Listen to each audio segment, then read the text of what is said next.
Yo iba camino a la reunión sobre el testamento de mi esposo. Tan pronto como entré al coche, un indigente corrió y gritó: «Señora, no encienda el coche. Su hijo». Mi sangre se heló. Pero cuando llegué a la reunión y entré por la puerta trasera, mi hijo se desmayó al verme. Permíteme contarte desde el principio cómo descubrí que mi propio hijo quería matarme por dinero. Era una mañana gris de octubre cuando recibí la llamada del abogado. «Señora Olga, necesitamos hacer la lectura oficial del testamento de su esposo. Mañana a las 3 de la tarde». Mi corazón se encogió. Habían pasado apenas 2 semanas desde que enterramos a Eduardo, mi compañero de 40 años. Me levanté de mi silla favorita, esa donde solía sentarme a tejer mientras Eduardo leía el periódico. La casa se sentía enorme y silenciosa sin él. Caminé hacia el espejo del recibidor y me observé. 63 años, cabello gris recogido en un moño sencillo, vestido negro de lana que había comprado en una tienda de segunda mano hace 5 años. Parecía exactamente lo que era, una viuda de clase media, discreta y sin pretensiones. O al menos eso era lo que quería que todos pensaran. Eduardo siempre me decía: «Olga, mi amor, la gente subestima a las mujeres como tú. Esa es tu mayor fortaleza». Tenía razón. Durante décadas, mientras él construía su imperio de bienes raíces, yo me mantuve en las sombras, organizando cenas, sonriendo a sus socios, fingiendo que no entendía nada de negocios. Pero Eduardo me contaba todo. Cada inversión, cada propiedad, cada centavo de nuestros $50 millones. La mañana de la reunión me desperté temprano. Francisco, mi único hijo, había llamado la noche anterior. «Mamá, paso por ti mañana. No deberías manejar en tu estado emocional». Su voz sonaba extrañamente tierna, cosa que me puso alerta inmediatamente. Francisco nunca había sido cariñoso conmigo. Desde los 20 años solo aparecía cuando necesitaba dinero. Me vestí con cuidado, un vestido gris oscuro, zapatos negros cómodos, el collar de perlas falsas que Eduardo me había regalado en nuestro primer aniversario como broma. «Para que nadie sospeche que tienes las perlas reales en la caja fuerte», me había dicho guiñándome el ojo. Siempre fue un hombre inteligente. A las 2:30, Francisco llegó en su Mercedes nuevo. Lo observé desde la ventana mientras se bajaba. 42 años, traje caro, reloj dorado que costaba más que el sueldo anual de muchas personas. Patricia, su esposa, lo acompañaba. Ella llevaba un vestido rojo llamativo y tacones altísimos. Ambos tenían esa sonrisa falsa que conocía bien. «Mamá, te ves terrible. ¿Has estado comiendo bien?», fue lo primero que dijo Francisco al verme. Patricia me dio un abrazo superficial, cuidando de no arrugar su maquillaje perfecto. «Estoy bien, hijo. Solo cansada», respondí con voz débil. Había aprendido que cuando actuaba frágil, la gente bajaba la guardia. Durante el trayecto, Francisco manejó en silencio. Patricia no paraba de hablar sobre una casa nueva que había visto. «Es perfecta, Francisco. 6 habitaciones, piscina, jardín enorme. Solo cuesta $3 millones». Yo fingí dormitar en el asiento trasero, pero escuchaba cada palabra. Hablaban como si ya tuvieran el dinero asegurado. Cuando llegamos al edificio del abogado, Francisco se ofreció a buscar estacionamiento. «Mamá, bájate aquí. Te esperamos en la oficina». Era extraño. Francisco nunca se preocupaba por evitarme caminar. Pero obedecí, fingiendo que me costaba trabajo moverme. Fue entonces cuando apareció ese hombre.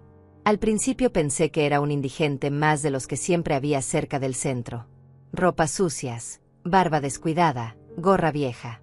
Pero cuando se acercó corriendo hacia mí, algo en sus ojos me hizo detenerme. «Señora, señora Olga», gritó desesperado.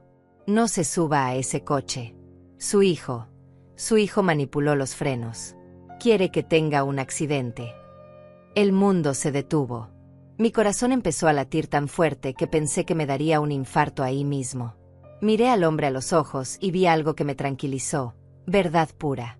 «¿Quién eres tú?», le pregunté en voz baja, acercándome a él. «Soy Raúl, señora. Trabajé con su esposo durante 15 años como contador privado. Él me despidió hace 6 meses porque descubrí que Francisco estaba robando dinero de las cuentas de la empresa». Las piernas me temblaron. Raúl me sostuvo del brazo con gentileza. Señora, su esposo me pidió que la cuidara si algo le pasaba. Sabía que Francisco era peligroso. Mi mente empezó a procesar todo rápidamente. Eduardo había muerto de un infarto repentino mientras dormía. Los médicos dijeron que era normal a su edad, pero ahora me preguntaba si realmente había sido natural. ¿Cómo sabes lo de los frenos?, le pregunté, tratando de mantener la calma. La gente pasaba a nuestro lado sin prestarnos atención. Una ancla y un indigente conversando en la calle. Nada fuera de lo común. He estado vigilando a Francisco desde el funeral de don Eduardo. Anoche lo vi en el estacionamiento de su casa, debajo del Mercedes. Tengo fotos. Raúl sacó un teléfono viejo de su bolsillo. En la pantalla pude ver claramente a Francisco manipulando algo bajo el coche. La fecha y hora coincidían.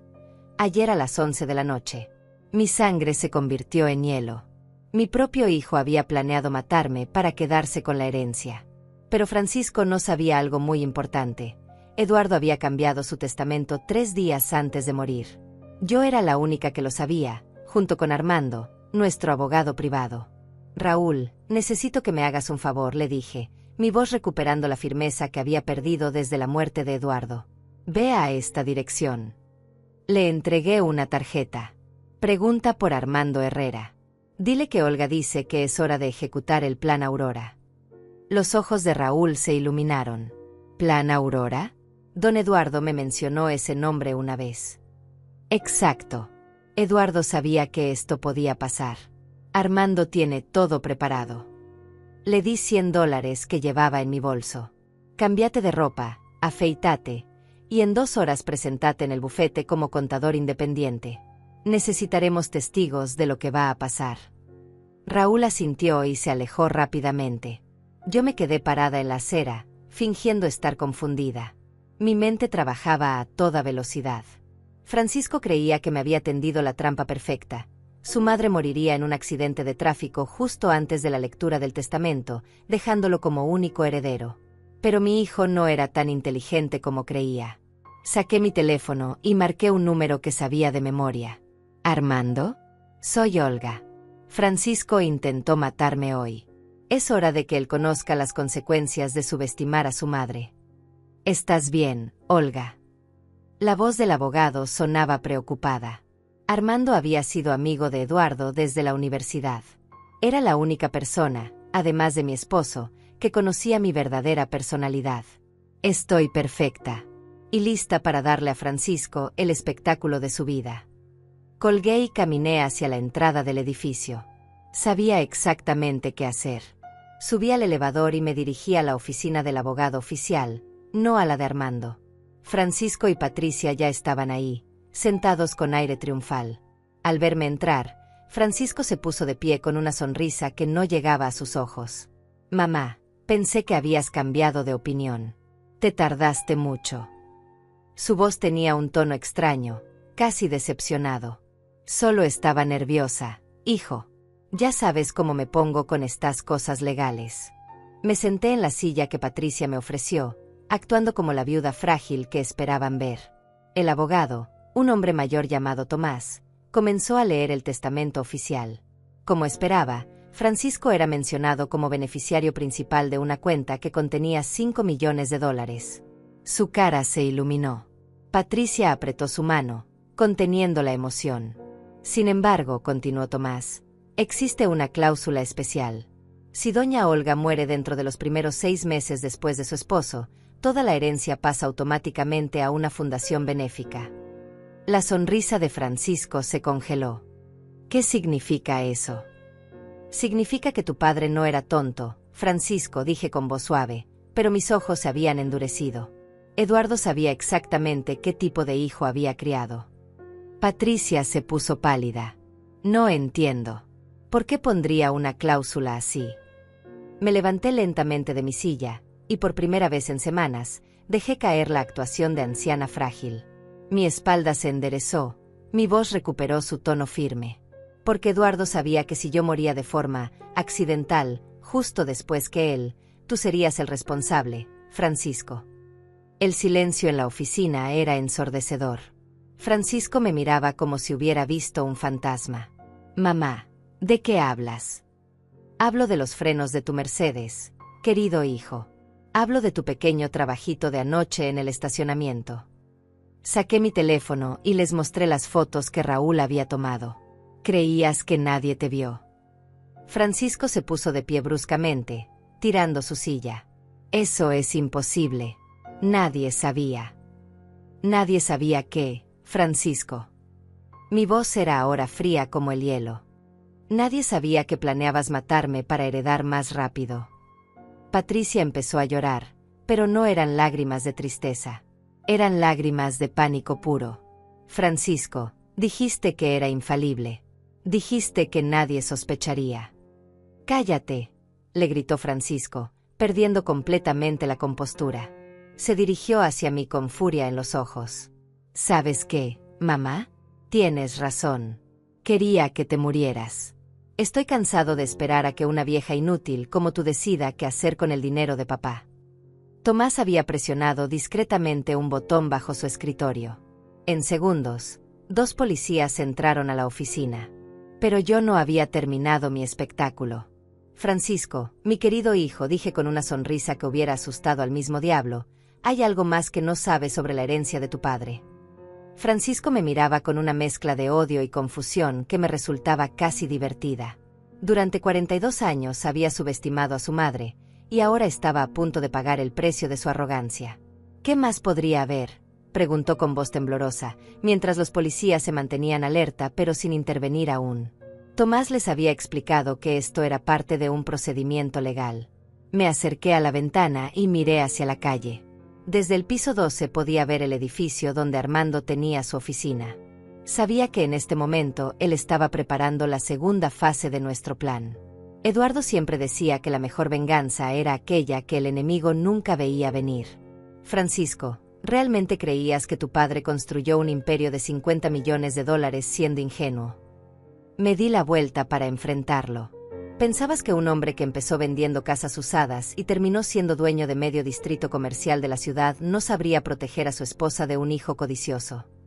Patricia había dejado de llorar y me observaba con una expresión extraña, como si acabara de darse cuenta de que no me conocía en absoluto. Durante años me había tratado como a una suegra insignificante, ignorándome en las cenas familiares, hablando de mí como si fuera invisible. Mamá, deja de hablar en acertijos y dime qué quieres decir. Francisco intentaba recuperar el control, pero su voz delataba su desesperación. Lo que quiero decir, querido hijo, es que el testamento que acabamos de leer es solo el aperitivo. Tomé mi bolso y saqué un sobresellado que había guardado ahí desde la mañana. Este es el verdadero testamento de Eduardo, el que hizo 3 días antes de morir. El silencio que siguió fue tan profundo que podía escuchar los latidos de mi propio corazón.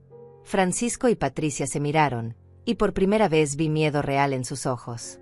Eso es imposible, murmuró Francisco. Nosotros revisamos todos los documentos de papá después del funeral. Solo existe un testamento. Revisaron. Me reí, y el sonido llenó la oficina con una frialdad que hizo que hasta los policías se tensaran. Francisco, acabas de confesar que estuvieron hurgando en los documentos privados de tu padre. ¿Buscando qué exactamente? Patricia se levantó bruscamente. Francisco, no digas nada más. Esta mujer nos está tendiendo una trampa. Esta mujer, repetí, fingiendo estar ofendida. Patricia, querida nuera, acabas de llamar esta mujer a la persona que está a punto de decidir si tú y mi hijo terminan en la cárcel o simplemente arruinados para el resto de sus vidas. Tomás carraspeó suavemente. Señora Olga, ¿podría mostrarme ese documento? Le entregué el sobre al abogado. Mientras se lo abría y comenzaba a leer, observé las caras de Francisco y Patricia. Era fascinante ver cómo la codicia se transformaba en terror puro. Este testamento está debidamente notarizado y firmado, anunció Tomás después de revisar cada página. Señor Francisco, señora Patricia, me temo que las circunstancias han cambiado considerablemente. ¿Qué dice? Francisco casi gritó la pregunta. Tomás comenzó a leer. Yo, Eduardo Santana, En pleno uso de mis facultades mentales, declaro que si mi esposa Olga muere en circunstancias sospechosas dentro de un año después de mi fallecimiento, toda mi fortuna, incluyendo propiedades, cuentas bancarias, inversiones y negocios, pasará inmediatamente a la Fundación Aurora para Mujeres Vulnerables. Patricia se dejó caer en su silla como si hubiera recibido un golpe físico. No, no puede ser verdad. Pero hay más, continuó Tomás. En caso de que se demuestre que mi hijo Francisco o cualquier miembro de su familia haya intentado dañar a Olga de cualquier forma, serán automáticamente desheredados y enfrentarán cargos criminales con toda la fuerza de la ley. Francisco estaba ahora completamente pálido. Papá no podía saber. Él no sabía que yo. ¿Qué tú qué, Francisco? Mi voz cortó el aire como un cuchillo. ¿Qué habías estado robando de las cuentas de la empresa durante meses? ¿Qué presionaste a tu padre para que te diera dinero cuando él estaba enfermo? ¿Qué le dijiste que yo era una carga y que sería mejor si me internaban en un asilo? Las lágrimas comenzaron a rodar por las mejillas de Francisco, pero no eran lágrimas de arrepentimiento. Eran lágrimas de un hombre que acababa de darse cuenta de que había perdido todo. Eduardo lo sabía todo, hijo, continué, mi voz ahora suave pero implacable. Sabía que Raúl había descubierto tus robos. Sabía que habías falsificado su firma en varios documentos. Sabía que Patricia había estado presionándote para conseguir más dinero para sus caprichos. Eso no es cierto, gritó Patricia, pero su voz sonaba hueca. En ese momento, la puerta de la oficina se abrió y entró Armando, seguido de Raúl, quien ahora llevaba un traje impecable y se había afeitado completamente. Parecía un hombre de negocios respetable, no el indigente que había corrido hacia mí en la calle. Señoras y señores, anunció Armando con voz clara y profesional, vengo como representante legal de la señora Olga Santana a presentar evidencia adicional en este caso. Francisco miró a Raúl con reconocimiento y horror. Tú no eres un indigente. No, señor Francisco. Soy contador público certificado y trabajé para su padre durante 15 años. También soy testigo de múltiples conversaciones donde usted y su esposa planearon diferentes formas de acelerar la muerte de su madre. Armando abrió su maletín y sacó una grabadora digital. Durante los últimos 6 meses, el señor Raúl ha estado documentando todas las actividades sospechosas de Francisco y Patricia. Con el conocimiento y aprobación de don Eduardo, por supuesto. La expresión en la cara de Francisco cambió de terror a pura incredulidad. Papá sabía que me estaban espiando. Eduardo no solo lo sabía, dije, acercándome a él hasta que estuvimos cara a cara. Él organizó toda la operación. ¿Realmente creías que un hombre que construyó un imperio desde cero no protegería a la mujer que amó durante 40 años? Patricia se puso de pie tambaleándose. Esto es una locura. Francisco, diles que no es verdad. Diles que nunca hablamos de lastimar a tu madre. Armando presionó play en la grabadora. Inmediatamente, la oficina se llenó con las voces de Francisco y Patricia, grabadas apenas 3 días después del funeral de Eduardo. Patricia, mi madre tiene que desaparecer pronto. Si esperamos mucho, podría cambiar el testamento o donar todo a caridad. ¿Cómo podemos hacerlo parecer natural, Francisco? Ya no está tan enferma como pensábamos. Un accidente de tráfico sería perfecto. Los frenos del Mercedes están viejos, sería fácil manipularlos. ¿Estás seguro de que nadie sospechará? ¿Quién va a sospechar? Es solo una vieja que maneja mal. El silencio que siguió fue absolutamente mortal. Francisco y Patricia se miraron, ambos sabiendo que acababan de escuchar su propia condena. Oficiales, dijo Tomás dirigiéndose a los policías, creo que tienen suficiente evidencia para proceder con los arrestos. Pero yo levanté la mano. Esperen. Aún no he terminado con ellos. Los policías se detuvieron, esperando mi señal. Francisco y Patricia me miraban como si fuera el mismo demonio que había salido del infierno para reclamar sus almas. Y tal vez tenían razón. Durante 42 años había sido la madre comprensiva, la suegra silenciosa, la viuda sumisa. Pero esa mujer había muerto junto con Eduardo. La que estaba parada frente a ellos era alguien completamente diferente. Francisco, dije con voz pausada, disfrutando cada palabra, antes de que te lleven preso, quiero que sepas exactamente lo que has perdido por tu codicia. Me dirigí hacia el escritorio de Tomás y saqué de mi bolso una carpeta gruesa que había mantenido escondida hasta ese momento. La coloqué sobre la mesa con un golpe seco que resonó por toda la oficina. ¿Sabes cuánto dinero creías que ibas a heredar? 5 millones de dólares, ¿verdad? Ese era el número que habías calculado. Mi sonrisa se volvió más cruel. Pues permíteme ilustrarte sobre la verdadera fortuna de tu padre. Abrí la carpeta y comencé a sacar documentos uno por uno, colocándolos frente a Francisco como si estuviera jugando cartas. Propiedades comerciales en el centro, 28 millones de dólares. Coloqué el primer documento. Acciones en la Bolsa de Nueva York, 15 millones de dólares. Otro documento. Cuentas bancarias en 3 países diferentes, 12 millones de dólares. Más papeles. Inversiones en oro y metales preciosos, 8 millones de dólares. Los ojos de Francisco se hacían más grandes con cada número. Patricia había comenzado a hiperventilar. Pero eso no es todo, continué, disfrutando el espectáculo. Tu padre también era socio silencioso de 4 empresas que pensabas que no conocía. Valor total, 35 millones de dólares adicionales. Tomás silbó suavemente. Incluso él parecía impresionado por las cifras. En total, querido hijo, acabas de perder 98 millones de dólares por ser un idiota codicioso que intentó matar a su propia madre. Francisco se desplomó en su silla como si le hubieran dado un martillazo en la cabeza. 98 millones. Su voz era apenas un susurro.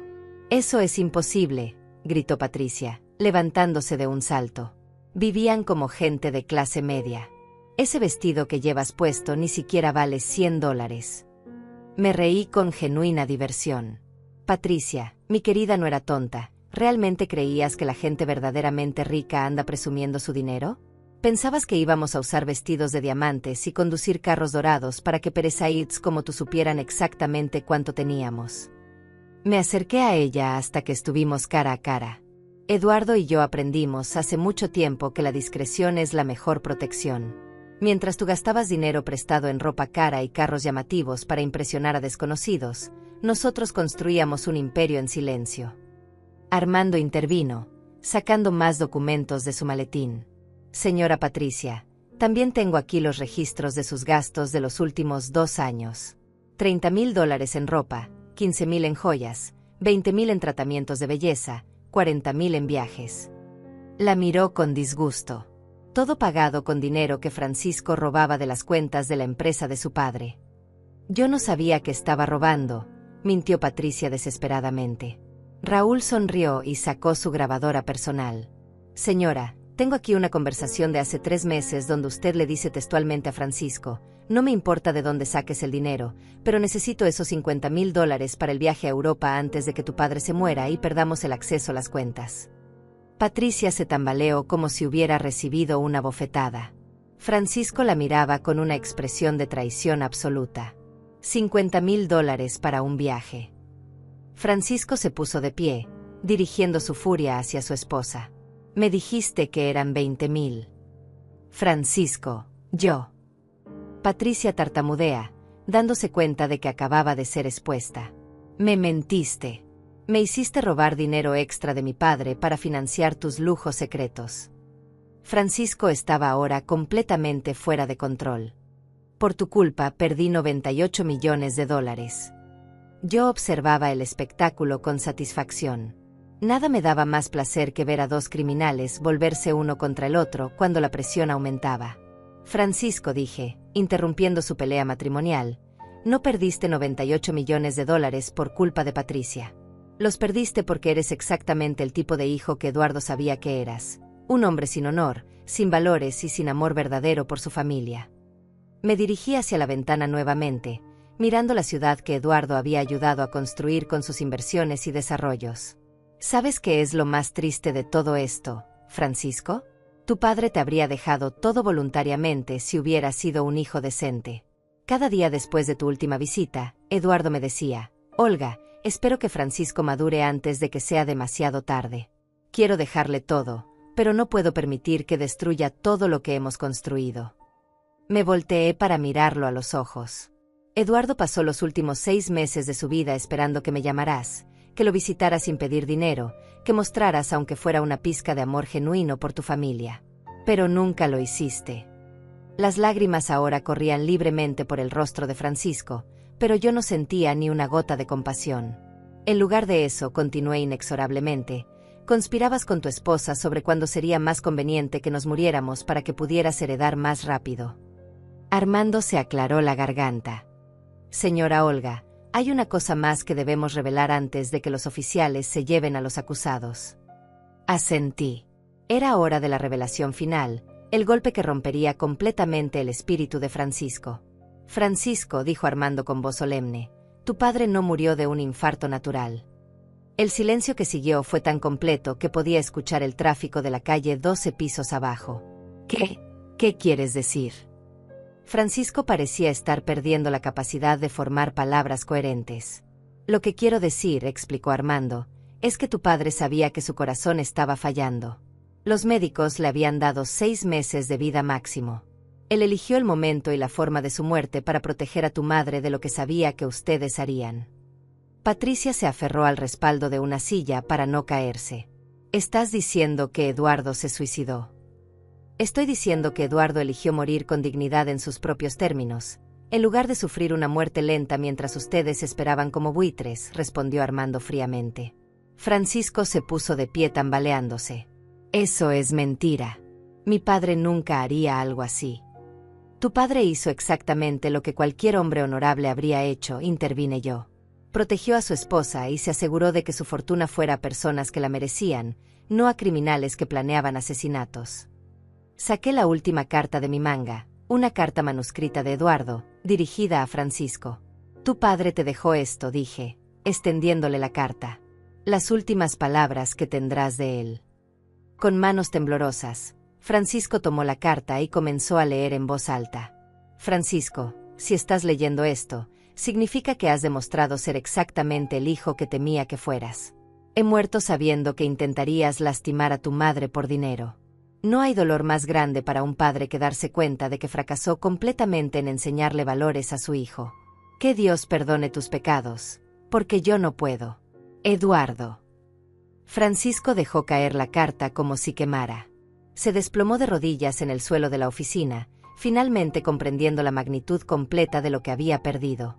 Oficiales, dije dirigiéndome a los policías, ahora sí pueden llevárselos. Mientras los policías se acercaban a Francisco y Patricia para arrestarlos, yo sentí una satisfacción profunda corriendo por mis venas. Durante décadas había fingido ser invisible, había permitido que me subestimaran, había aguantado humillaciones en silencio. Pero ese momento, viendo a mi hijo de rodillas mientras comprendía la magnitud de su traición, valía cada segundo de actuación. Esperen, dije alzando la mano una vez más. Los oficiales se detuvieron, claramente confundidos por mis constantes interrupciones. Antes de que se los lleven, hay algo que Francisco y Patricia merecen saber.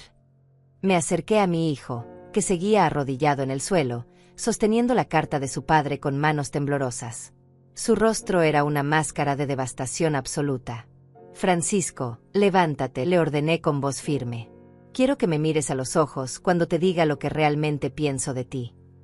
Lentamente, Francisco se puso de pie. Sus ojos estaban rojos e hinchados, pero podía ver que detrás de las lágrimas había una chispa de ira. Todavía no había aceptado completamente su derrota. Durante 42 años, comencé, mi voz llenando cada rincón de la oficina, me preguntaba dónde había fallado como madre. Me preguntaba qué había hecho mal para criar a un hijo que solo me veía como un obstáculo hacia el dinero. Patricia intentó interrumpir. Señora Olga, usted no entiende la presión financiera que hemos estado. Silencio. Mi grito fue tan feroz que Patricia retrocedió como si hubiera sido abofeteada. No me hables de presión financiera, niña mimada. Yo crecí en una casa donde teníamos que elegir entre comprar comida o pagar la electricidad. Eduardo y yo construimos nuestra fortuna trabajando 16 horas al día durante 30 años. Me dirigí hacia Patricia, quien ahora temblaba visiblemente. Tú, en cambio, has vivido como una parásita desde el día que conociste a mi hijo. Gastando dinero que no era tuyo, comprando cosas que no necesitabas, presionando a Francisco para que me robara para financiar tu estilo de vida patético. Pero mamá, Francisco encontró su voz. aunque sonaba quebrada. Nosotros nunca te faltamos el respeto directamente.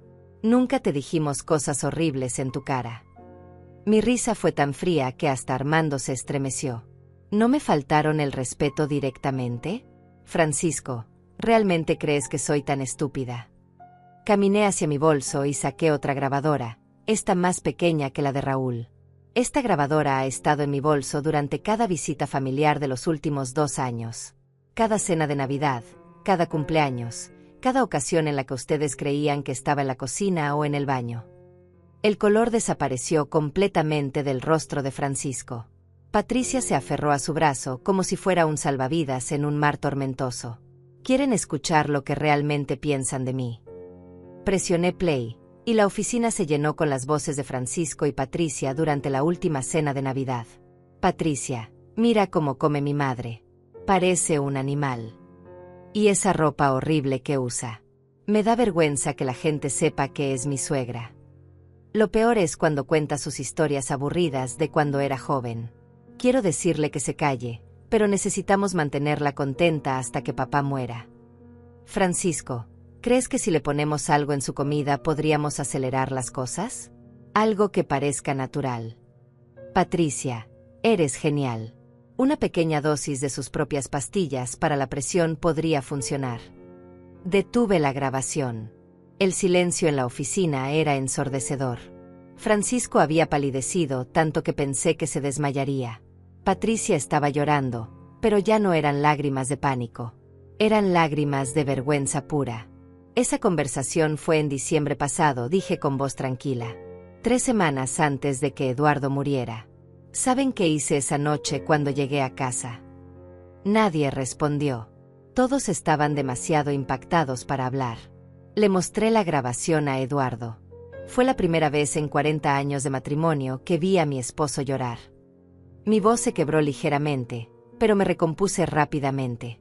Eduardo lloró durante horas, no por él, sino por mí, porque se dio cuenta de que había fallado en protegerme del monstruo que había criado.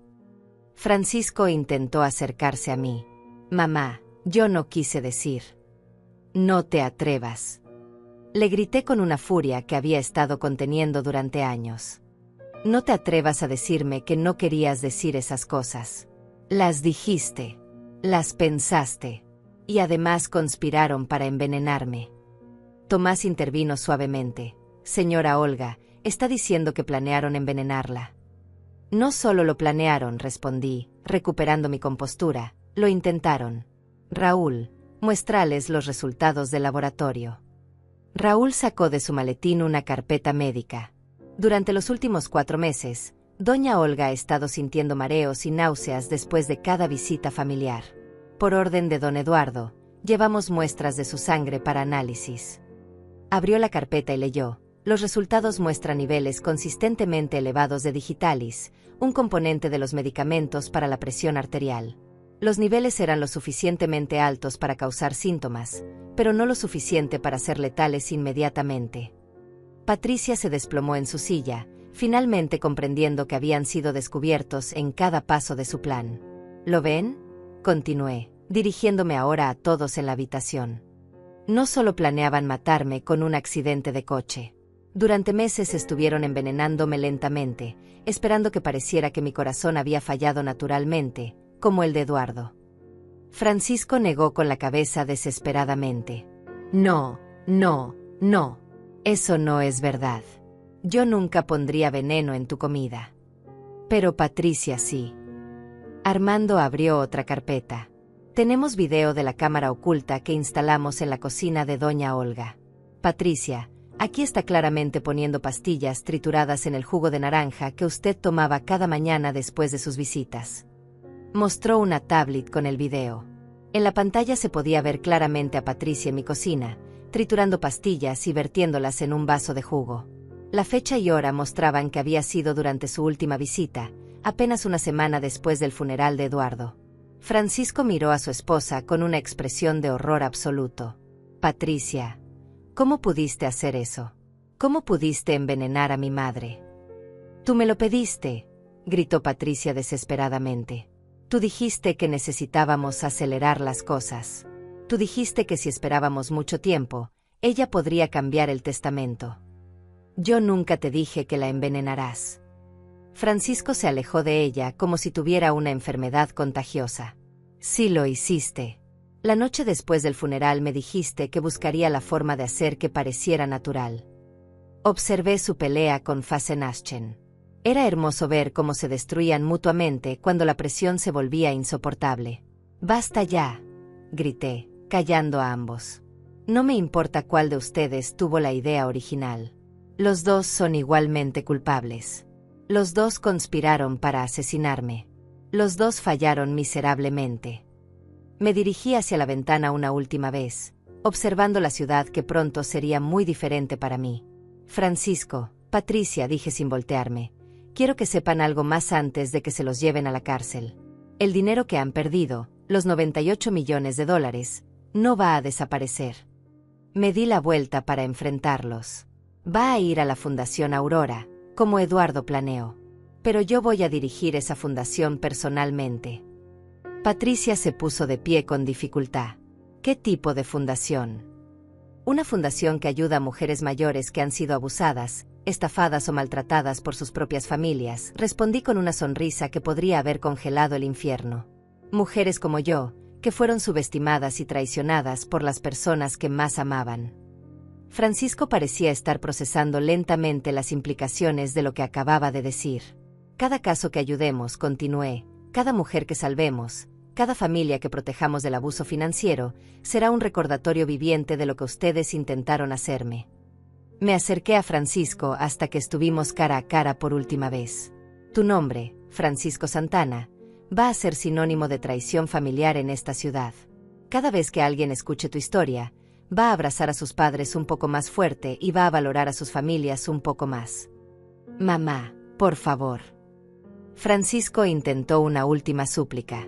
«No soy tu madre», le dije con finalidad absoluta. «Tu madre murió el día que decidiste que mi vida valía menos que tu codicia. La mujer que ves frente a ti es alguien completamente nuevo». Los oficiales finalmente se acercaron para arrestar a Francisco y Patricia, pero yo aún no había terminado. Había esperado años para este momento, y cada segundo de su humillación era como medicina para mi alma herida. «Oficiales, por favor esperen un momento más», les dije con voz autoritaria. Por primera vez en décadas, me sentía completamente en control de la situación. «Hay algo más que necesito decirles a estos dos antes de que se vayan». Francisco y Patricia me miraban con una mezcla de terror y súplica. Era patético ver cómo dos personas que habían planeado mi muerte ahora me rogaban con los ojos que tuviera misericordia. «Patricia», dije, dirigiéndome específicamente a mi nuera, «durante 10 años has entrado a mi casa, has comido mi comida, has aceptado mis regalos de Navidad y cumpleaños, y todo ese tiempo estabas planeando cómo deshacerte de mí». Me acerqué a ella, observando cómo temblaba. «¿Recuerdas el collar que te regalé en tu último cumpleaños? Ese collar de perlas que dijiste que te encantaba». Patricia asintió débilmente, sus ojos llenos de lágrimas. Eran las perlas reales de mi abuela, valuadas en $50,000. Te las di porque pensé que tal vez, solo tal vez, había juzgado mal tu carácter. Mi sonrisa se volvió cruel. «Pero tú las vendiste 2 semanas después para pagar tus deudas de tarjetas de crédito, ¿no es cierto?». El soque en la cara de Patricia me confirmó que había dado en el blanco. Raúl sonrió desde su posición junto a Armando. «Sí, Patricia, sabíamos que las habías vendido». Raúl rastreó la transacción hasta la casa de empeño donde las llevaste. «Les dijiste que eran perlas falsas de tu suegra mayor para conseguir un precio más bajo». Francisco miró a su esposa con disgusto. «Patricia, ¿vendiste las perlas de la abuela? ¿Cómo pudiste hacer algo tan bajo?». «Necesitaba el dinero», gritó Patricia desesperadamente. «Tú no me dabas suficiente para mis gastos. Te daba $5,000 al mes para gastos personales». Francisco estaba ahora completamente furioso con su esposa. «¿En qué diablos gastabas tanto dinero?». Armando intervino, abriendo otra carpeta. «Si me permiten, puedo responder esa pregunta. Patricia ha estado gastando dinero en un amante secreto durante los últimos 2 años». El silencio que siguió fue tan completo que podía escuchar mi propia respiración. Francisco se volteó hacia Patricia con una expresión de incredulidad absoluta. Un amante. Su voz era apenas un susurro. Patricia parecía un animal atrapado. Sus ojos se movían frenéticamente, buscando una salida que no existía. Francisco, yo puedo explicar. Comenzó, pero Armando la interrumpió. No hay nada que explicar, Patricia. Tenemos fotografías, recibos de hoteles, registros de llamadas telefónicas. Durante 2 años has estado teniendo una aventura con Emilio Vargas, el contador de tu gimnasio. Mostró las fotografías a Francisco, quien las miró como si estuviera viendo su propia muerte. En las imágenes se podía ver claramente a Patricia besando y abrazando a un hombre joven en varios lugares diferentes. Pero eso no es todo, continué yo, disfrutando cada segundo de esta revelación. Patricia, tu amante también sabía sobre nuestros planes de asesinato, ¿no es verdad? Los ojos de Patricia se agrandaron tanto que pensé que se saldrían de sus cuencas. ¿Cómo? ¿Cómo sabes eso? Porque Emilio ha estado trabajando para nosotros durante los últimos 6 meses, revelé con una sonrisa triunfante. Eduardo lo contrató para seducirte y obtener información sobre sus planes. Francisco se dejó caer en una silla, completamente derrotado. Mi esposa me engañaba, con un espía, que trabajaba para mi padre. Es correcto, confirmó Raúl. Emilio nos reportaba cada conversación que tenía con Patricia. Cada plan que ella le contaba, cada detalle sobre cómo pensaban matarte, señora Olga. Patricia comenzó a hiperventilar. Esto no puede estar pasando. Esto tiene que ser una pesadilla. Oh, pero es muy real, querida, le dije con falsa dulzura. Y va a empeorar mucho más. ¿Sabes por qué? Me acerqué a Tomás y le pedí que sacara el último conjunto de documentos de su escritorio.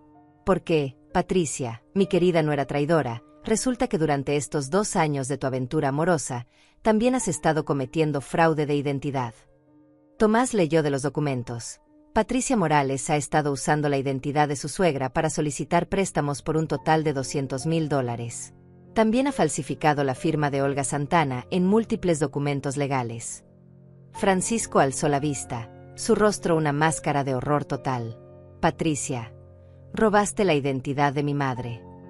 Necesitaba el dinero para mantener a Emilio contento. Patricia finalmente estalló, revelando toda la verdad. Él me amenazó con dejarte si no le conseguía dinero para su nuevo negocio. La ironía era demasiado deliciosa.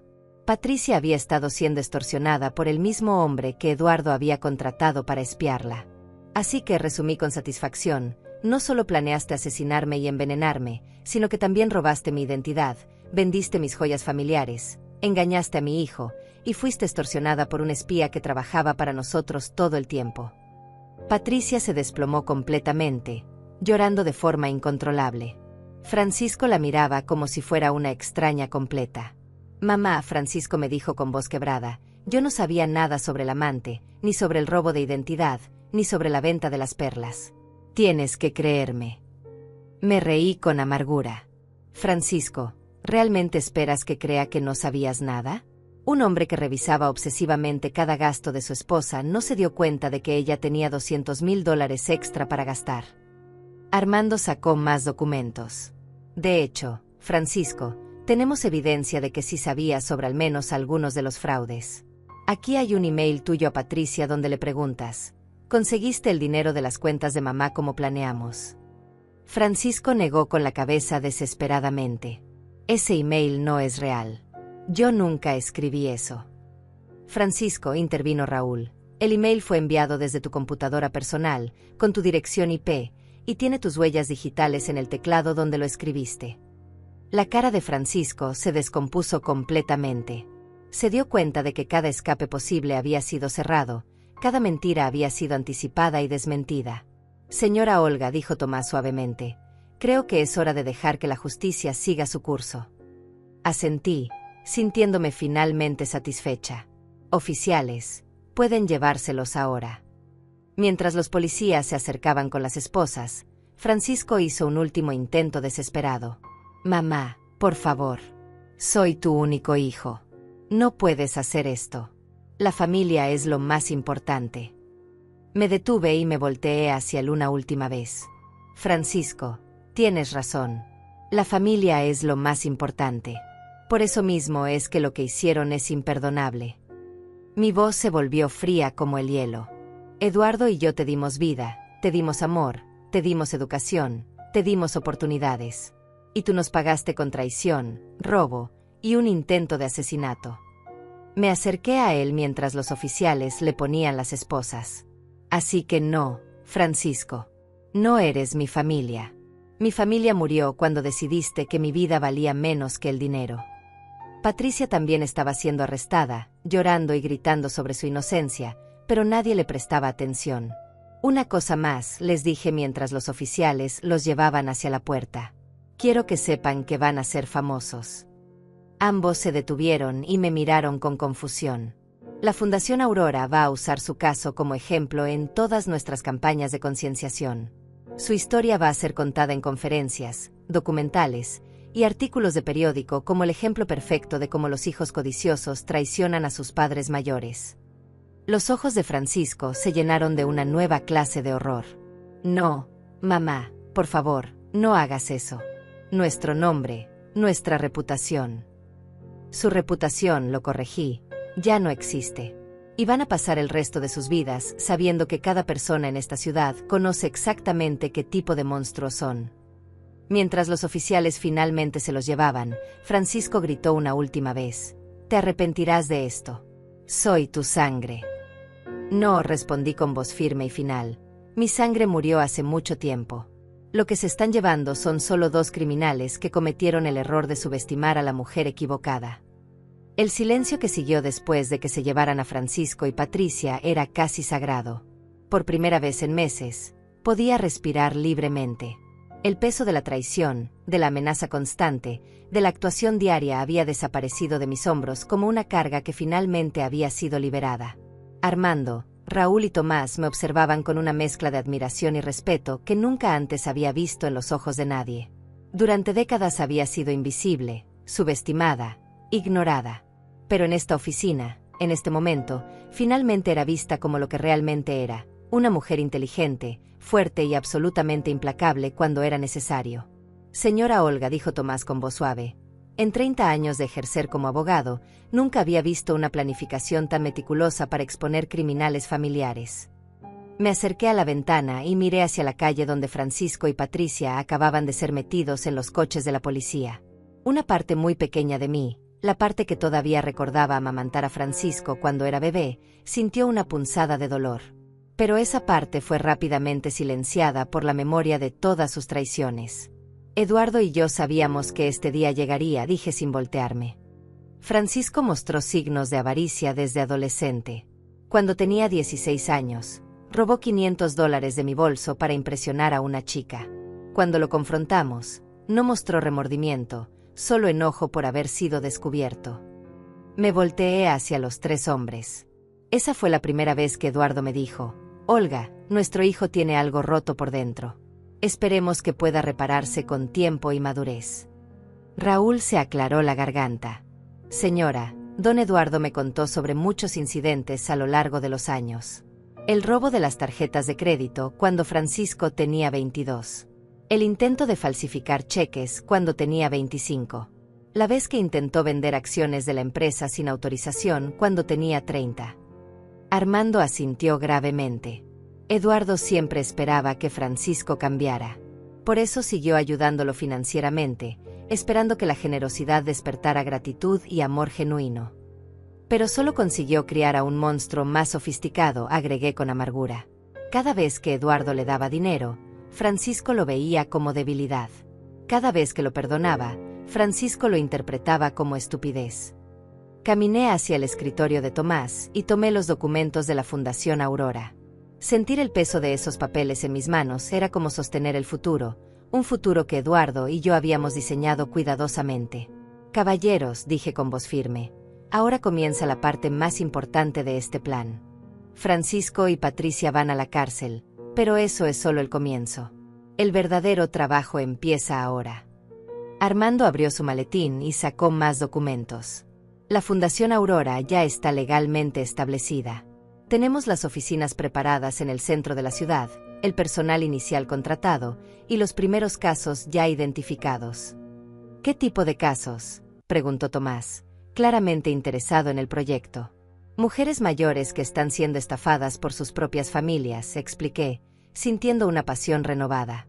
Viudas cuyos hijos las presionan para que firmen documentos que no entienden. Abuelas que están siendo manipuladas emocionalmente para entregar sus ahorros de vida. Raúl sonrió. Don Eduardo tenía una lista de más de 50 casos en esta ciudad solamente. Mujeres que él conocía a través de sus negocios, que estaban siendo victimizadas pero no sabían a dónde buscar ayuda. Y ahora, continué, vamos a ayudar a cada una de ellas usando exactamente las mismas tácticas que usamos contra Francisco y Patricia. Investigación meticulosa, documentación exhaustiva y exposición pública de los criminales. Me dirigí hacia la ventana nuevamente, pero esta vez no estaba mirando el pasado. Estaba viendo el futuro. La primera mujer que vamos a ayudar se llama Virginia, dije. Tiene 70 años, es viuda, y su nieto la está presionando para que venda su casa para invertir el dinero en su nuevo negocio. Armando encontró el archivo. Virginia Castillo. Su nieto Tomás le ha hecho creer que si no invierte en su restaurante, va a perder todo su dinero en la inflación. Pero en realidad, agregó Raúl, Tomás tiene deudas de juego por $200,000 y necesita el dinero de la casa de su abuela para pagar a sus acreedores antes de que le rompan las piernas. Tomás silbó suavemente. ¿Cómo obtuvieron esa información? La misma forma en que obtuvimos información sobre Francisco, respondí. Eduardo construyó una red de informantes durante décadas. Contadores, abogados, trabajadores sociales, incluso algunos policías. Gente que veía estos abusos pero no tenía el poder o los recursos para detenerlos. Y ahora, continuó Armando, la Fundación Aurora tiene tanto el poder como los recursos para actuar. Saqué mi teléfono y marqué un número. Virginia, querida, soy Olga Santana. Nos conocimos en el funeral de Eduardo hace unas semanas. Sí, exacto. Escúchame con cuidado. Necesito que vengas a mi oficina mañana por la mañana. Es sobre tu nieto Tomás. No está en problemas todavía, pero va a estarlo si no actuamos rápido. Confía en mí, Virginia. Acabo de salvar mi propia vida de mi propio hijo. Puedo salvarte de tu nieto. Colgué el teléfono y vi que los 3 hombres me miraban con admiración renovada. Así es como va a funcionar, expliqué. Vamos a acercarnos a cada víctima antes de que sea demasiado tarde. Les vamos a mostrar exactamente lo que sus familiares están planeando, igual que Raúl me mostró lo que Francisco había hecho con mi coche. ¿Y si no nos creen?, preguntó Tomás. Les mostraremos evidencia irrefutable, igual que hicimos aquí hoy. Señalé hacia las grabadoras y cámaras que habíamos usado. Eduardo invirtió millones de dólares en equipo de vigilancia de nivel profesional. Tenemos la capacidad de documentar cada crimen, cada conversación, cada plan. Raúl asintió entusiasmadamente. Y una vez que tenemos la evidencia, exponemos a los criminales públicamente. No solo van a la cárcel, su reputación queda destruida para siempre. Exactamente, confirmé. Porque el miedo a la humillación pública es a menudo más efectivo que el miedo a la cárcel. Francisco y Patricia no solo van a ser encarcelados, van a ser ejemplos vivientes de lo que les pasa a las personas que traicionan a su familia. Armando cerró su maletín con satisfacción. Eduardo estaría orgulloso de ver cómo está tomando forma su visión, señora Olga. Por primera vez en meses, sonreí con genuina felicidad.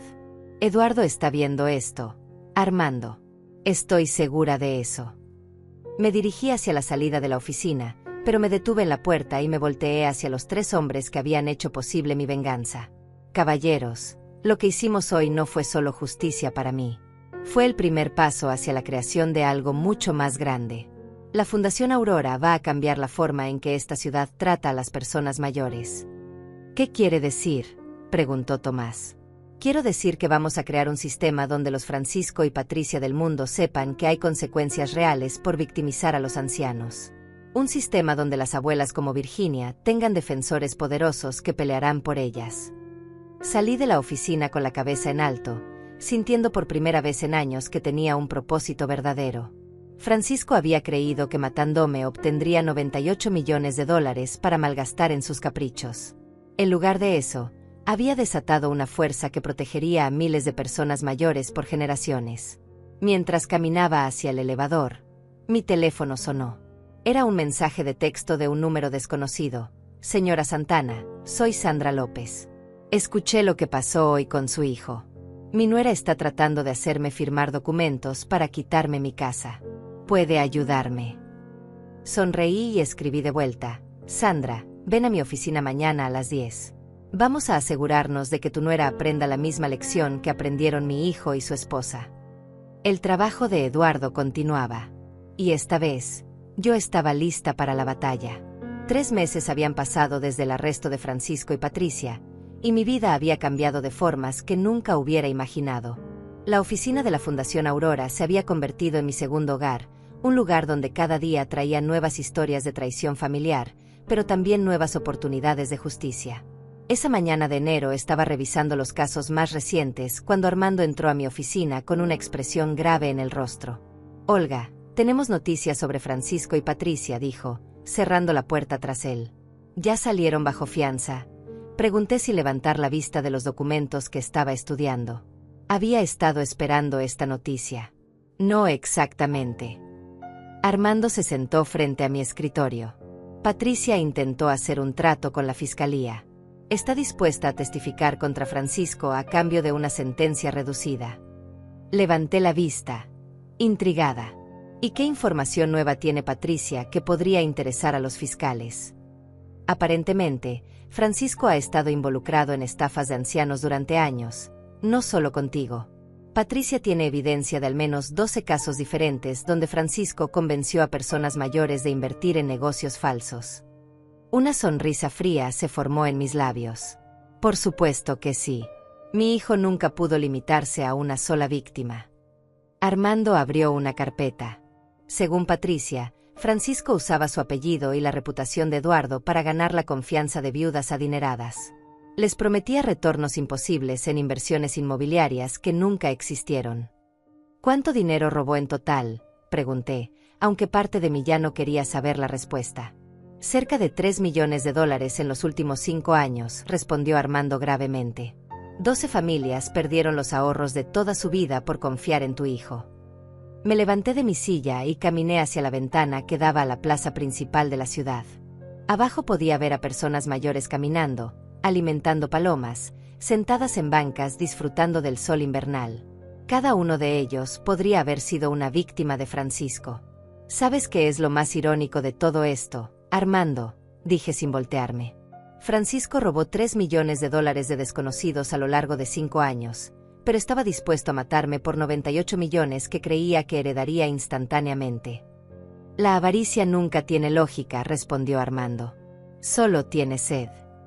En ese momento, Raúl entró a la oficina con una tablet en las manos y una expresión de satisfacción en el rostro.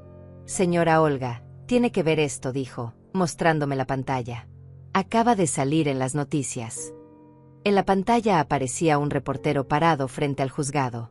El titular decía: hijo planea asesinar a madre viuda por herencia multimillonaria, caso impacta a la comunidad. Francisco Santana, de 42 años, fue sentenciado hoy a 25 años de prisión por conspiración para cometer asesinato, fraude de ancianos y múltiples cargos de estafa, leía el reportero. Su esposa, Patricia Morales, recibió 15 años tras cooperar con la fiscalía. 25 años, repetí con satisfacción. Francisco tenía 42 cuando fue arrestado. Tendrá 67 cuando salga de prisión. Si es que sale. Pero eso no es todo, continuó Raúl, cambiando a otra página. Mire esto. La siguiente noticia mostraba fotos de varias familias. El titular decía: Fundación Aurora ayuda a víctimas de estafador sentenciado, 12 familias recuperan sus ahorros perdidos. Mi corazón se llenó de orgullo. Durante estos 3 meses, la Fundación Aurora había trabajado incansablemente no solo para exponer a Francisco, sino para recuperar el dinero que había robado de sus otras víctimas. ¿Cómo lo lograron?, pregunté, aunque ya sospechaba la respuesta. Eduardo había estado siguiendo las actividades sospechosas de Francisco durante años, explicó Armando. Tenía documentación completa de cada transacción falsa, cada cuenta bancaria secreta, cada propiedad comprada con dinero robado. Y ahora, agregó Raúl, todas esas propiedades están siendo vendidas y el dinero devuelto a las familias que Francisco estafó. Me senté nuevamente en mi escritorio, sintiendo una mezcla de satisfacción y tristeza. Satisfacción por la justicia lograda, tristeza por confirmar que el hijo que había criado era incluso más monstruoso de lo que había imaginado. «Hay algo más», dijo Armando suavemente. «Una de las víctimas de Francisco quiere conocerte personalmente». «¿Quién es?» «Se llama Iris Delgado. Tiene 80 años, es viuda, y Francisco le robó los $200,000 que tenía ahorrados para el tratamiento médico de su nieta enferma». Mi estómago se contrajo. «¿Y la nieta?» «Murió hace 6 meses porque no pudieron pagar el tratamiento experimental que necesitaba», respondió Armando con voz pesada. El silencio que siguió fue ensordecedor. Francisco no solo había robado dinero, había robado vidas. Había causado la muerte de una niña inocente por su codicia insaciable.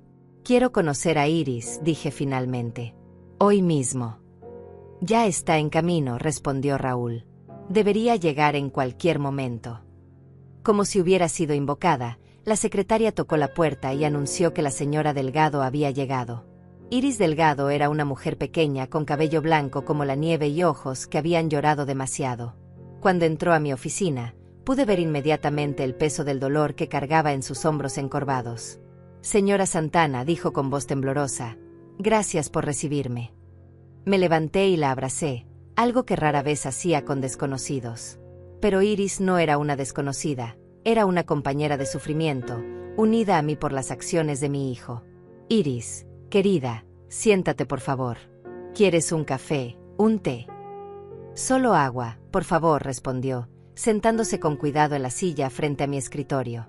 Le serví agua y me senté frente a ella, preparándome para escuchar una historia que sabía que me rompería el corazón. «Mi nieta Sofía tenía leucemia», comenzó Iris, su voz apenas audible. «Los médicos dijeron que había un tratamiento nuevo en Estados Unidos que podría salvarla, pero costaba $200,000. Las lágrimas comenzaron a rodar por sus mejillas, pero continuó hablando. «Su hijo Francisco se presentó en mi casa 3 días después de que me enteré del costo del tratamiento. Dijo que había escuchado sobre mi situación y que quería ayudar». «¿Cómo se enteró?», pregunté, aunque ya sospechaba la respuesta. Trabajaba en el hospital como voluntario. Escuchaba conversaciones de las familias e identificaba a las personas desesperadas con dinero. La monstruosidad de Francisco no tenía límites. Usaba el dolor de las familias como oportunidad de negocio. Me prometió que si le daba mis ahorros, él los triplicaría en 6 meses con una inversión inmobiliaria segura. Dijo que conocía desarrolladores que necesitaban inversores privados para un proyecto garantizado. Iris sacó un pañuelo y se secó las lágrimas antes de continuar. «Le di todo mi dinero. $200,000 que había ahorrado durante 30 años trabajando como maestra. Francisco me daba reportes mensuales, diciéndome que todo iba bien, que pronto tendría suficiente dinero no solo para el tratamiento de Sofía, sino para sus gastos futuros. Pero el dinero nunca existió», terminé por ella. «Nunca existió», confirmó Iris, su voz quebrándose completamente. «Después de 6 meses, cuando fui a retirar el dinero para el tratamiento, Francisco desapareció. Su teléfono estaba desconectado, su oficina cerrada, y mi dinero había desaparecido. Y Sofía murió 2 meses después. Los doctores dijeron que si hubiéramos comenzado el tratamiento cuando el dinero estaba disponible, habría tenido 90% de probabilidades de sobrevivir. No pude contener mis propias lágrimas. Mi hijo no solo era un ladrón, era un asesino. Había matado a una niña inocente con su avaricia. «Iris», dije, tomando sus manos entre las mías, «te juro por la memoria de mi esposo Eduardo que Francisco pagará por lo que le hizo a tu nieta». «Ya está pagando», respondió Iris suavemente. 25 años en prisión. «Pero eso no me devuelve a Sofía». «No», admití, «pero sí puede evitar que otras abuelas pierdan a sus nietas por culpa de monstruos como mi hijo». Iris y yo pasamos las siguientes 2 horas hablando sobre Sofía, sobre los sueños que nunca se cumplieron, sobre el futuro que Francisco había robado no solo de una niña, sino de toda una familia. Cuando finalmente se fue, prometiéndome que regresaría para ayudar con otros casos de la fundación, me quedé sola en mi oficina, enfrentando el peso completo de lo que mi hijo había hecho. Pero también enfrentando el poder de lo que yo podía hacer ahora. Esa noche, decidí ir al cementerio donde Eduardo estaba enterrado. Era la primera vez que lo visitaba desde el arresto de Francisco. Durante meses había evitado ir, sintiendo que no podía enfrentar su tumba hasta que la justicia hubiera sido servida. El cementerio estaba silencioso bajo la luz de la luna. Caminé lentamente hasta la lápida de granito negro donde estaba grabado: Eduardo Santana, esposo devoto, visionario, protector. Me senté en el pequeño banco que habíamos instalado junto a su tumba y finalmente le hablé. Eduardo, mi amor, lo logramos. Francisco está en prisión, Patricia también. La Fundación Aurora está funcionando exactamente como lo planeaste. Mi voz se quebró ligeramente. Pero también descubrimos que nuestro hijo era mucho peor de lo que pensábamos. El viento sopló suavemente entre los árboles, y por un momento casi pude imaginar que Eduardo me estaba escuchando. Una niña murió por culpa de él, Eduardo. Una niña inocente que podría haber vivido si Francisco no hubiera robado el dinero para su tratamiento. Las lágrimas corrían libremente por mi rostro. ¿Cómo criamos a semejante monstruo? Permanecí allí durante horas, recordando los buenos momentos de nuestra vida juntos, pero también enfrentando la realidad de lo que habíamos perdido cuando Francisco eligió el camino de la maldad. Cuando finalmente regresé a casa, encontré un sobre que había sido deslizado bajo mi puerta. Lo abrí con curiosidad y encontré una carta manuscrita. Señora Santana, comenzaba, soy Jessica Ruiz. Soy periodista del periódico local y he estado siguiendo el caso de su hijo y la Fundación Aurora. Me gustaría escribir un artículo más extenso sobre el problema del abuso financiero de ancianos en nuestra ciudad. Estaría dispuesta a ser entrevistada. Sonreí. Era exactamente lo que necesitábamos. Más exposición, más concienciación, más protección para las personas vulnerables. A la mañana siguiente, Jessica llegó a mi oficina. Era una mujer joven, tal vez de 30 años, con ojos inteligentes y una libreta llena de preguntas. Señora Santana, comenzó, su historia ha impactado a toda la comunidad. Pero me gustaría entender cómo una madre puede llegar al punto de enviar a su propio hijo a prisión. Jessica, respondí, acomodándome en mi silla. Esa es la pregunta equivocada. La pregunta correcta es, ¿cómo un hijo puede llegar al punto de intentar matar a su propia madre? Jessica tomó notas rápidamente. Explíqueme la diferencia. La diferencia es que yo no envié a Francisco a prisión. Francisco se envió a sí mismo a prisión con sus decisiones. Yo simplemente me rehusé a ser su víctima.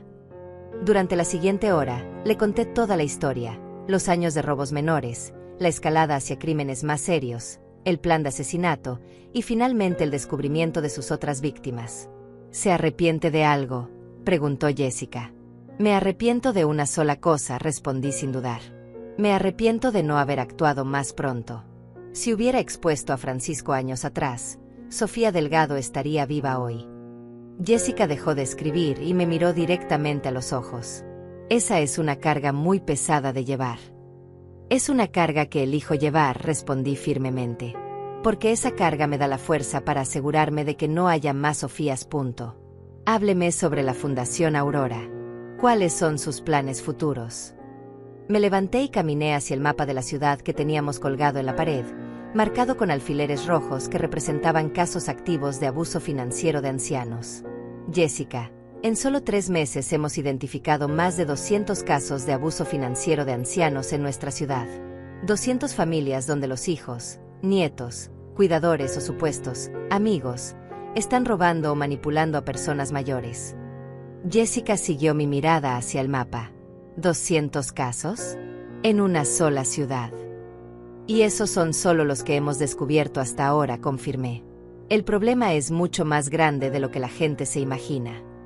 ¿Cuál es la solución? Educación, investigación y consecuencias reales, respondí, regresando a mi escritorio. Estamos creando un programa que entrena a trabajadores sociales, abogados y policías para identificar signos de abuso financiero. También estamos estableciendo una línea telefónica donde las personas mayores pueden reportar sospechas sin miedo. ¿Y las consecuencias? Mi sonrisa se volvió fría. Las consecuencias son exactamente lo que Francisco y Patricia están experimentando ahora. Prisión, ruina financiera y humillación pública que durará el resto de sus vidas. Jessica continuó tomando notas. ¿Has sabido algo de Francisco desde su sentencia? Francisco me ha enviado 3 cartas desde la prisión, respondí, abriendo un cajón de mi escritorio. La primera rogando perdón, la segunda culpándome por arruinar su vida, y la tercera amenazándome con vengarse cuando salga. Las amenazas le preocupan. Me reí con genuina diversión. Jessica, Francisco tiene 42 años y acaba de recibir una sentencia de 25 años. Si sobrevive a la prisión, saldrá cuando tenga 67 años, sin dinero, sin reputación, y enfrentando a una madre de 90 años que ha tenido 25 años adicionales para perfeccionar sus habilidades de investigación y exposición. Así que no le tiene miedo. Le tengo lástima, respondí honestamente. Lástima porque eligió desperdiciar una vida que podría haber sido extraordinaria. Eduardo y yo le dimos todo: amor, educación, oportunidades, ejemplo. Francisco eligió convertirse en un monstruo a pesar de todas las ventajas que tenía. Jessica cerró su libreta. Una última pregunta, señora Santana. ¿Qué mensaje tiene para otras familias que podrían estar enfrentando situaciones similares? Me levanté y caminé hacia la ventana que daba a la plaza principal. Afuera, vi a una abuela caminando de la mano con su nieto, ambos sonriendo mientras compartían un helado. Mi mensaje es simple, dije, volteándome hacia Jessica. Si alguien que amas te está presionando para que firmes documentos que no entiendes, si alguien te está pidiendo acceso a tus cuentas bancarias, si alguien te está haciendo sentir culpable por no entregar tu dinero, no importa quién sea esa persona no te ama realmente. ¿Y qué deben hacer? Deben llamar a la Fundación Aurora inmediatamente. Tenemos los recursos, la experiencia y la determinación para proteger a cualquier persona mayor que esté siendo victimizada por su propia familia. Jessica se puso de pie. ¿Y si la persona mayor tiene miedo de actuar contra su familia? Entonces les contamos la historia de Iris Delgado y su nieta Sofía. Les explicamos que el silencio no protege a la familia, el silencio permite que los criminales creen más víctimas. Después de que Jessica se fue, me quedé sola en mi oficina, reflexionando sobre el año que había pasado. 12 meses atrás, era una viuda aparentemente frágil, invisible para el mundo, subestimada por su propia familia. Ahora era la directora de una fundación que había ayudado a más de 50 familias, había puesto a docenas de criminales tras las rejas, y había recuperado millones de dólares robados de personas mayores vulnerables. Mi teléfono sonó, interrumpiendo mis pensamientos. Era Armando. Olga, tengo noticias interesantes. Patricia acaba de intentar contactarte desde la prisión. ¿Para qué? Aparentemente quiere pedirte perdón y explicarte por qué hizo lo que hizo. Me reí. Dile a Patricia que el tiempo para explicaciones terminó cuando decidió envenenar mi jugo de naranja. No quieres escuchar lo que tiene que decir. Armando, respondí con finality. Patricia tuvo años para demostrar quién era realmente. Sus acciones hablaron mucho más fuerte que cualquier palabra que pudiera decir ahora. Esa noche, mientras revisaba los casos nuevos que habían llegado durante el día, encontré una nota que me hizo sonreír. Era de Virginia, la primera mujer que habíamos ayudado después de mi caso. Querida Olga, decía, mi nieto Tomás fue sentenciado hoy a 5 años de prisión por intento de fraude. Más importante aún, he decidido donar la mitad de mi casa a la Fundación Aurora para ayudar a otras abuelas como yo. Gracias por salvar no solo mi dinero, sino mi dignidad. Me recosté en mi silla y sonreí. Eduardo había tenido razón desde el principio. La gente subestimaba a las mujeres como yo, y esa era exactamente nuestra mayor fortaleza. Francisco había planeado matarme por $98 millones. En lugar de eso, había desatado una fuerza que protegería a miles de personas y continuaría el trabajo mucho después de que yo ya no estuviera aquí. Mientras apagaba las luces de la oficina, miré una última vez el mapa lleno de alfileres. Cada alfiler representaba una familia que había sido protegida, una persona mayor que había mantenido su dignidad, un criminal que había enfrentado justicia. Eduardo estaría orgulloso. Y Francisco, en su celda de prisión, finalmente entendería que había subestimado completamente a la mujer equivocada. La justicia no siempre es rápida, pero cuando llega, es absoluta. Y yo había tenido el privilegio de servirla personalmente.